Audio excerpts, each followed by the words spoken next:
Sam purchased 20 dozen of toys at the rate of 375 per dozen.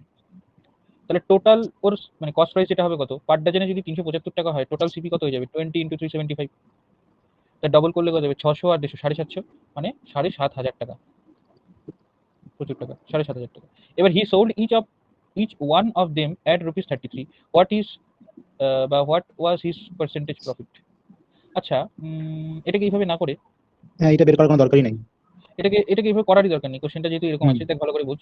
এখানে প্রত্যেকটা আইটেমের কথা বলেছে, ও সেল করেছে কত 33 রুপিস পার টয়, তাই না, নাকি পার ডজন বলেছে, হি সোল্ড ইচ অফ দেম, হ্যাঁ পার টয়। তাহলে আমি একটা কাজ করি, 12টা টয় হচ্ছে কি হয়, এক ডজন হবে, 12টায় যেহেতু এক ডজন, তো 12টা টয়ের দাম বের করে নিই আমি, তাই না। তাহলে 12টা টয়ের দাম কত হচ্ছে 12 ইন্টু 33, তাহলে কত হবে 330, আর 33 গুণ 66, 6 3 9 6, 396, 396 হচ্ছে। তাহলে 396 কি 12টা টয়ের মানে পার ডজন সেলিং প্রাইস। এবারও 20 ডজন কিনেছে না কত ডজন কিনেছে আমার দেখার দরকার নেই, what is his profit percent. তার মানে ও কিনেছিল 375 পার ডজনে, কিন্তু সেল করেছে 396 পার ডজনে। তাহলে সেলিং প্রাইসটা হচ্ছে কত 396 পার ডজন, আর সিপিটা কত আমার হচ্ছে 375 পার ডজন। তার মানে প্রফিট কত হবে, নিশ্চয়ই সেলিং প্রাইসটা বড় জন্যই প্রফিট হচ্ছে, তাহলে 1 2, তার মানে 21 টাকার কি হচ্ছে প্রফিট হচ্ছে।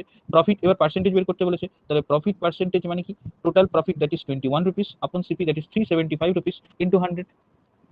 তাহলে এখানে যদি 25 দিয়ে করিস, 25 অক্ষে 25, 12 5 25 125, 25 হচ্ছে 4, তাহলে 3 7 21, 3 5 15, তাহলে 4 7 28 বাই 5, তাহলে 5 5.6 5 25, 3 রিমাইন্ডার 5 6 30, তাহলে 5.6 will be the answer.